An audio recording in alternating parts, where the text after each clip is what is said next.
വളരെ സന്തോഷവും അഭിമാനവും ഉണ്ട്. നമ്മുടെ നാടല്ലേ നമ്മുടെ ചന്ദനപ്പള്ളിയിൽ നമ്മുടെ കൊടുമൺ പഞ്ചായത്തിൽ ഒരു മനോഹരമായ ആരോഗ്യ കേന്ദ്രം, ഒരു ഡിസ്പെൻസറി ആയിട്ടാണ് ഇത് പ്രവർത്തനം ആരംഭിക്കുന്നത്. 84 പുതിയ കെട്ടിടത്തിൽ ഇത് പ്രവർത്തനം ആരംഭിച്ചു. ശ്രീമതി ടീച്ചർ, ബഹുമാനിയായ ശ്രീമതി ടീച്ചർ ആരോഗ്യവകുപ്പ് മന്ത്രിയായിരിക്കുമ്പോൾ ഒരു പുതിയ കെട്ടിടം ഇതിവിടെ അനുവദിച്ചു. ബഹുമാനിയായ ശൈലജ ടീച്ചർ ആരോഗ്യവകുപ്പ് മന്ത്രിയായിരിക്കുമ്പോൾ നമ്മുടെ ഈ ആരോഗ്യ കേന്ദ്രം കുടുംബാരോഗ്യ കേന്ദ്രമാക്കി മാറ്റി.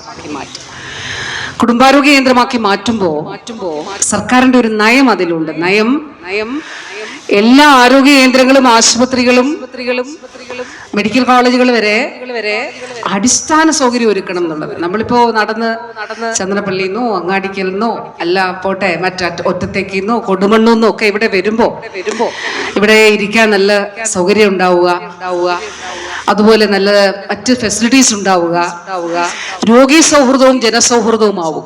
താലൂക്ക് തലം മുതൽ ഡയാലിസിസ് സൗകര്യം ഉണ്ടാവുക, ജില്ലാ തലത്തിൽ മുതൽ സൂപ്പർ സ്പെഷ്യാലിറ്റി ഉണ്ടാവുക, മെഡിക്കൽ കോളേജുകളിൽ ട്രാൻസ്പ്ലാന്റേഷൻ ഉൾപ്പെടെയുള്ള എല്ലാ കാര്യങ്ങളും സാധ്യമാക്കുക. ഇതൊക്കെയാണ് നമ്മൾ ലക്ഷ്യം വെച്ചത്. അപ്പൊ 2020 അന്ന് ബഹുമാനപ്പെട്ട ശൈലജ ടീച്ചർ ആരോഗ്യവകുപ്പ് മന്ത്രി ടീച്ചറാണിത് കുടുംബാരോഗ്യ കേന്ദ്രമാക്കി ഉയർത്തുന്നത്. അതിനു മുൻപ് നമുക്കൊരു കെട്ടിടം ഇവിടെ നിർമ്മിച്ചത് ബഹുമാനിയായ ശ്രീമതി ടീച്ചർ ആരോഗ്യവകുപ്പ് മന്ത്രി ആയിരിക്കുമ്പോൾ അനുവദിച്ചൊരു കെട്ടിടമാണ്. നമ്മുടെ ഈ കാലഘട്ടത്തിൽ നമ്മൾ നമ്മുടെ ആരോഗ്യ കേന്ദ്രത്തിന് പുതിയ കെട്ടിടം പണിയുന്നതിന് തീരുമാനിച്ചു. അതിൽ ആരോഗ്യ കേരളം NHM എന്ന് പറയുമ്പോൾ 60-40 എന്നുള്ള നിലയിൽ ഇതിനു വേണ്ടി ഫണ്ട് അനുവദിച്ചു. 1,43,00,000 രൂപ ഇതിന് അനുവദിക്കുകയും ആ 1,43,00,000 രൂപയുടെ നിർമ്മാണ പ്രവർത്തനം നമുക്കിത് സാധ്യമാക്കുകയും ചെയ്തിരിക്കുകയാണ്. വളരെ മനോഹരമായിട്ടാണ് ഇത് ചെയ്തിരിക്കുന്നത്. ഈ OP കെട്ടിടം 2023 ഭരണാനുമതി നൽകിയത്. കേരള സ്റ്റേറ്റ് കൺസ്ട്രക്ഷൻ കോർപ്പറേഷൻ എന്നതായിരുന്നു ഏജൻസി.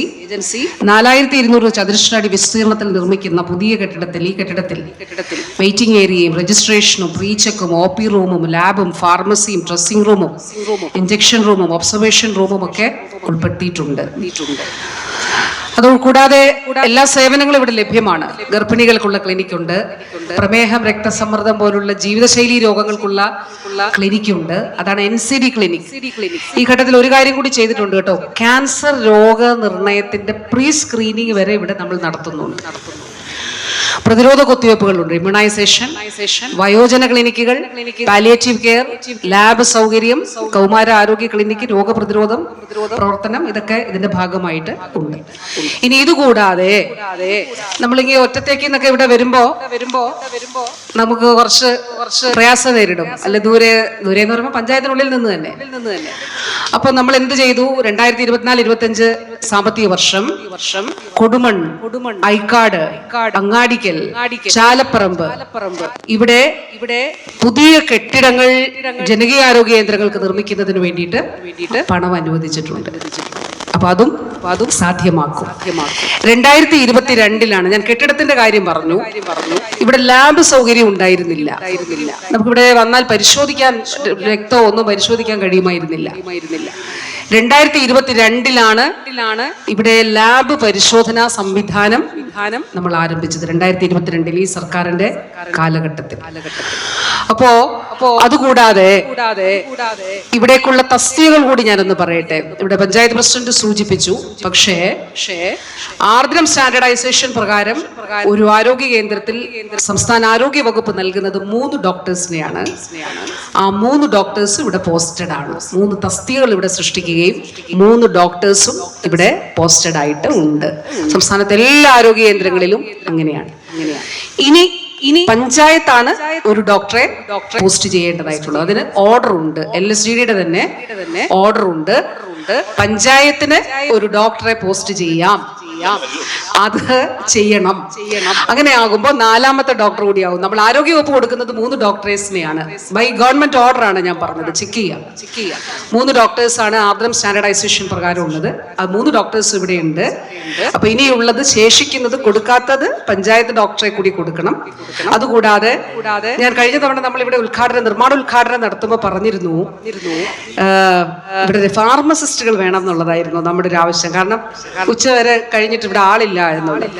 അപ്പൊ അന്ന് ഇവിടെ നിർമ്മാണ ഉദ്ഘാടനം നടക്കുമ്പോൾ ഞാൻ പറഞ്ഞത് ഓർക്കുന്നുണ്ടോ എന്ന് അറിഞ്ഞുകൂടാ, ഒരാളെ കൂടി തരും എന്ന് പറഞ്ഞിരുന്നു. ആ ഒരാളെ കൂടെ പോസ്റ്റ് ചെയ്ത് ഓർഡർ ഇറക്കിയിട്ടുണ്ട്. അപ്പൊ 2 ഫാർമസിസ്റ്റുകൾ നമുക്കിപ്പോ ഇവിടെ ഉണ്ട്. സ്റ്റാഫ് നഴ്സ് 2 ഉണ്ട്.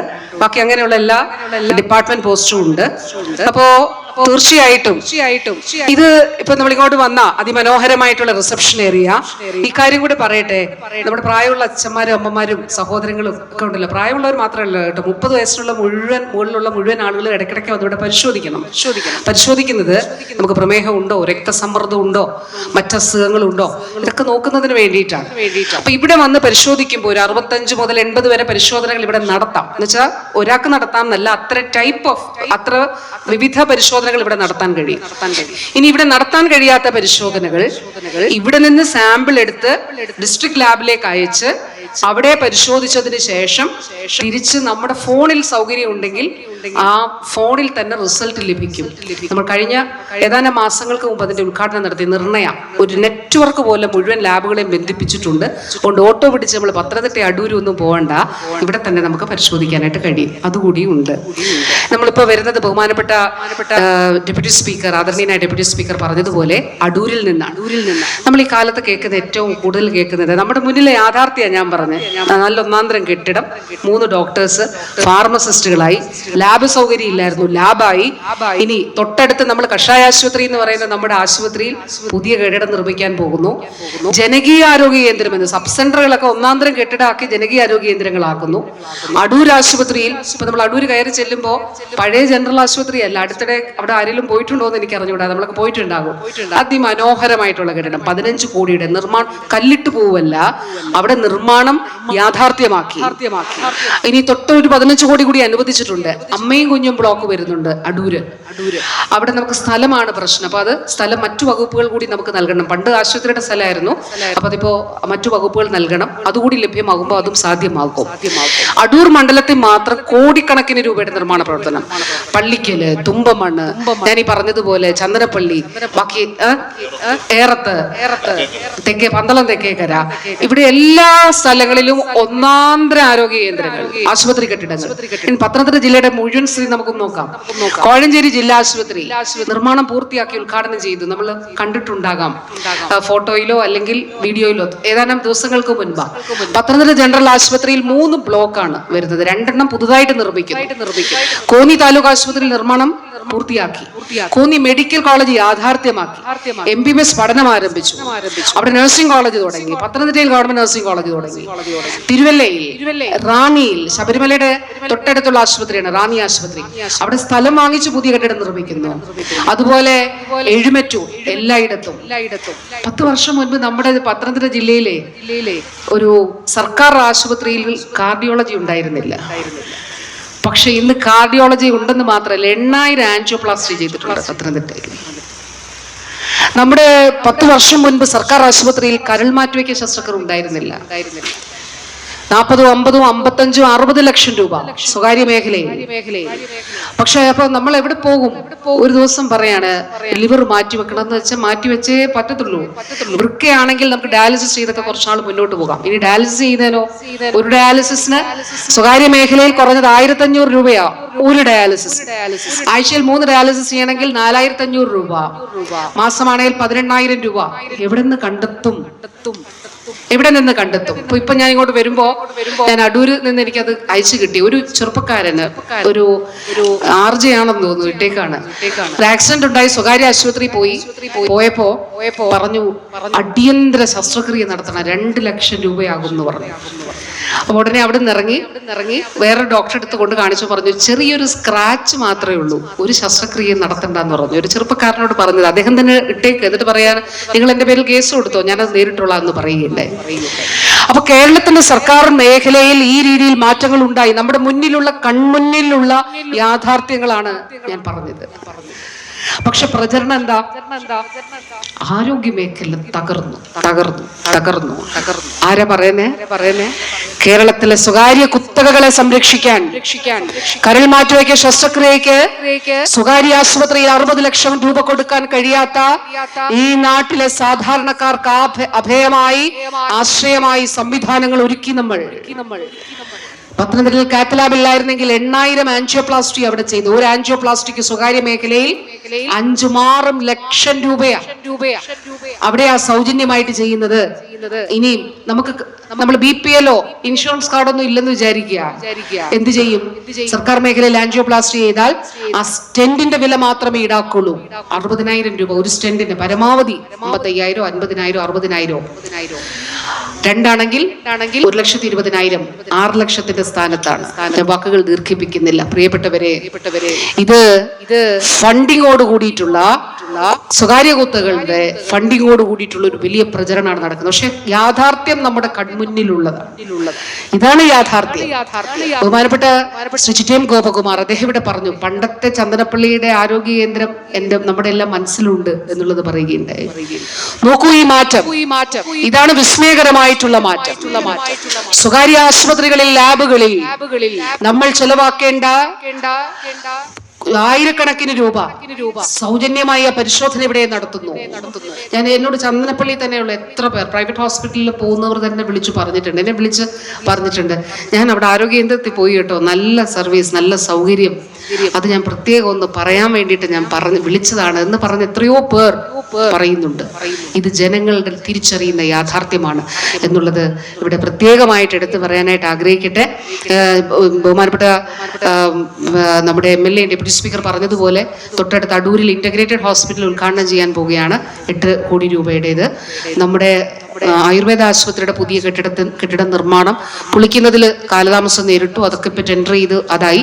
അപ്പോൾ അതിന്റെ നിർമ്മാണവും ആരംഭിക്കുകയാണ്. വാക്കുകൾ ദീർഘിപ്പിക്കുന്നില്ല. ആരും രോഗമില്ലാതെ ഇരിക്കട്ടെ, ആരോഗ്യത്തോടെ ഇരിക്കട്ടെ, അതാണ് ഏറ്റവും പ്രധാനപ്പെട്ടത്. അതിനു വേണ്ടിയിട്ടാണ് നമ്മൾ ജനകീയ ആരോഗ്യ കേന്ദ്രങ്ങൾ തുടങ്ങിയിട്ടുള്ളത്. അവിടെ ആരോഗ്യ ക്ലബ്ബുകളുണ്ട്, അവിടെ പോകണം, വ്യായാമം ചെയ്യാവുന്നതിനുള്ള ഉൾപ്പെടെയുള്ള എല്ലാ സൗകര്യങ്ങളും ഉണ്ട്. ഇവിടെ പറഞ്ഞതുപോലെ റോഡ്, സ്റ്റേഡിയം, നമുക്കൊരു സിന്തറ്റിക് ട്രാക്ക് ഉണ്ടായിരുന്നില്ല പത്തനംതിട്ട ജില്ലയിൽ. ആദ്യം കൊടുമൺ നമ്മൾ 15 കോടി രൂപ ചെലവഴിച്ച് സ്റ്റേഡിയമായി. പത്തനംതിട്ടയിൽ സമരം ഇരിക്കേണ്ടി വന്നു, അനുവദിക്കണം. നിർമ്മാണ ഉദ്ഘാടനം നടന്നപ്പോൾ സമരമായിരുന്നു അവിടെ. വെറുതെയാണ്, തട്ടിപ്പാണ് എന്ന് പറഞ്ഞു. ഇന്ന് നിർമ്മാണം ആദ്യ ഫേസ് പൂർത്തീകരിച്ച് ഉദ്ഘാടനം നടത്താൻ പോവാ. ബഹുമാനപ്പെട്ട കായിക വകുപ്പ് മന്ത്രി ഏതാനും ദിവസങ്ങൾക്കുള്ളിൽ അവിടെ വന്ന് നീന്തൽ മത്സരം ഉൾപ്പെടെ, അക്വാട്ടിക് ഫെഡറേഷന്റെ നീന്തൽ മത്സരം ഉൾപ്പെടെ അവിടെ നടത്തി സ്റ്റേഡിയം ഉദ്ഘാടനം ചെയ്യാൻ പോവുകയാണ്. നമ്മുടെ കൊടുമൺ, നമ്മുടെ പ്രദേശങ്ങൾ എത്ര മാറ്റങ്ങളാണ് അടിസ്ഥാന സൗകര്യ മേഖലയിൽ. സ്കൂൾ, ആശുപത്രി, ആരോഗ്യ കേന്ദ്രം, കൃഷി. ഈ മാറ്റം ജനങ്ങൾക്ക് വേണ്ടിയിട്ടുള്ളതാണ്. അതിന് നിങ്ങൾ നൽകുന്ന പിന്തുണ ആണിത്. അതിന് നിങ്ങൾ നൽകുന്ന നേതൃത്വമാണ് ഏറ്റവും പ്രധാനപ്പെട്ട കാര്യമെന്ന് മാത്രം പറഞ്ഞുകൊണ്ട് ഞാൻ വാക്കുകൾ അവസാനിപ്പിക്കുമ്പോൾ, എല്ലാവരുടെ അനുവാദത്തോടുകൂടി, ഇതൊരു ചികിത്സാ കേന്ദ്രം മാത്രമല്ല, രോഗപ്രതിരോധ കേന്ദ്രം കൂടിയാണ്. അതുകൊണ്ട് എല്ലാവരും ഇടയ്ക്ക് വന്ന് പരിശോധിക്കണം. രോഗമില്ല എന്നുള്ളത് ഉറപ്പാക്കണം. ഉണ്ടെങ്കിൽ നമ്മൾ കൃത്യമായിട്ട് ചികിത്സ എടുക്കണം എന്നുള്ളത് കൂടി ഓർമ്മിപ്പിച്ചുകൊണ്ട് എല്ലാവരോടും, നമ്മുടെ കൊപ്പാർ സാറൊക്കെ ഇവിടെ ഉണ്ട്. ഞാൻ കാത്തലിക് കോളേജിൽ പഠിപ്പിക്കാൻ ചെല്ലുമ്പോൾ സാറ് ഡിപ്പാർട്ട്മെന്റിലുണ്ട്, പിന്നെ സാറ് പ്രിൻസിപ്പലായി. അപ്പോൾ തീർച്ചയായിട്ടും സാറിന്റെ ഒക്കെ സാന്നിധ്യം വളരെ വളരെ സന്തോഷമുള്ളൊരു കാര്യമാണ്. എല്ലാവരുടെയും അനുവാദത്തോടെ, ബഹുമാനപ്പെട്ട ഡെപ്യൂട്ടി സ്പീക്കറുടെ അനുവാദത്തോടെ ഔപചാരികമായി ഉദ്ഘാടനം നിർവഹിച്ച് നാടിന് സമർപ്പിക്കുന്നതായി അറിയിച്ചു കൊടുക്കാം. നന്ദി, നമസ്കാരം.